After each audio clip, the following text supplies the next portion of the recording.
Well, it's been a busy day on Capitol Hill. Multiple hearings, including Secretary of State Antony Blinken's testimony on the U.S. withdrawal from Afghanistan and President-elect Trump's pick for FBI Director Kash Patel. He was there as well, meeting with lawmakers today as current FBI Director Christopher Wray announced that he will resign.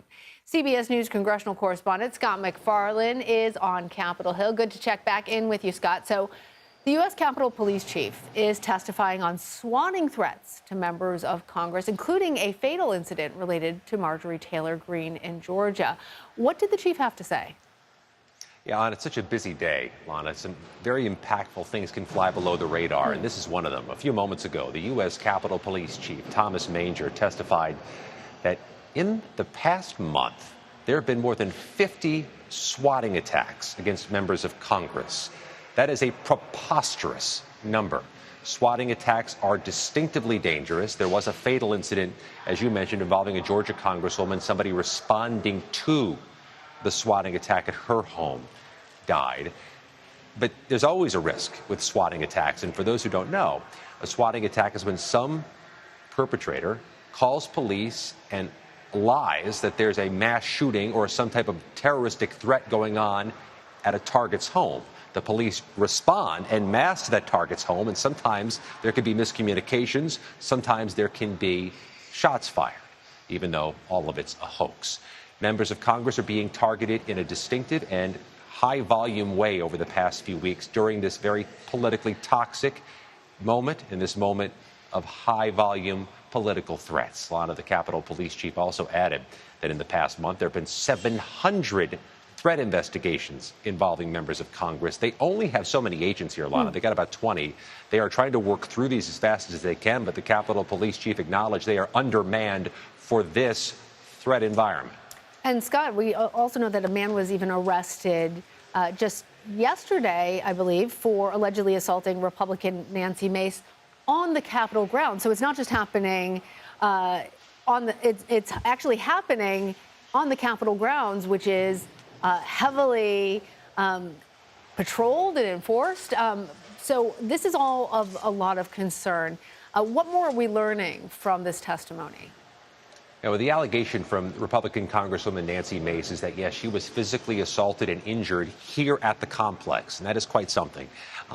The types of threats we're describing are those that tend to focus on members of Congress when they're not beneath this protective dome. If you walk through these hallways, Lana, you have to go through a metal detector first. You have to be swept by police. You have to have a destination. The greater concern has been people targeting members of Congress at the airport, in transit, or in their home offices, which are not protective shields around them. But yeah, this is a concern now that if they're vulnerable here in the complex and there is a growing number of threats in home offices, the Capitol Police will need more money, more manpower, and police departments across the country are trying to hire and get better budgets. There's not a big pool of people looking to work for police departments that are ready to scoop up.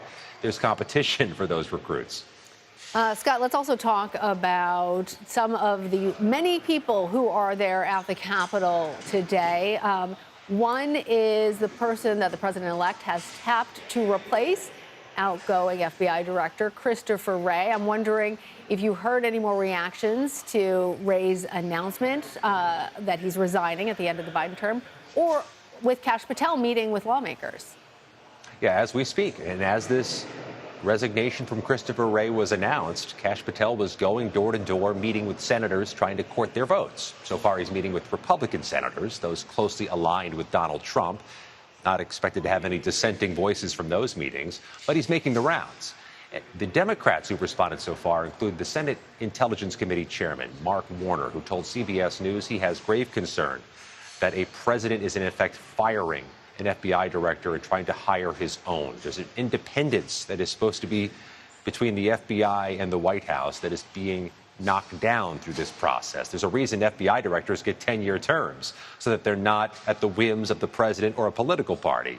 That is disintegrating before our eyes, and Democrats are going to argue that vociferously at any Kash Patel confirmation hearings. And speaking of which, Scott, I understand that this is a live image of Kash Patel right now.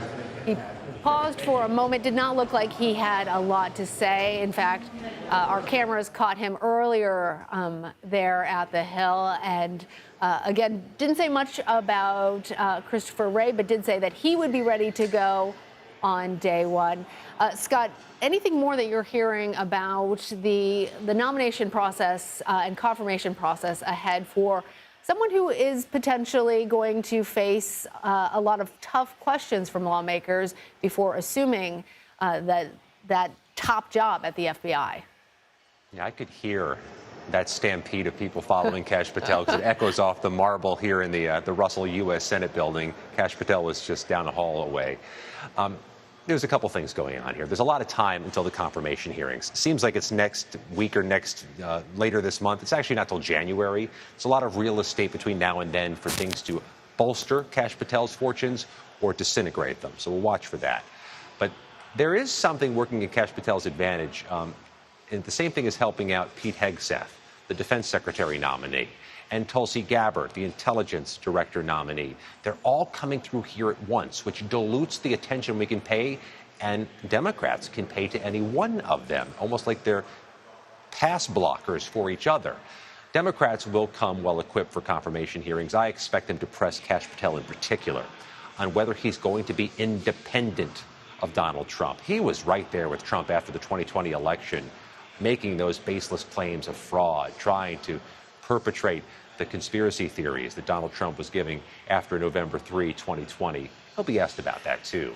But I'll tell you, having talked to a number of Republican senators who've met with Patel, there's nobody in the Republican conference who says, I've got big questions about this nominee, or I'm not going to vote for this nominee. At this point, everybody seems to be in lockstep behind Trump on this choice. But let's wait to see what the Democrats say and what some of those more moderate senators, Lana, the ones from Maine and Alaska, what Mitch McConnell says about Kash Patel.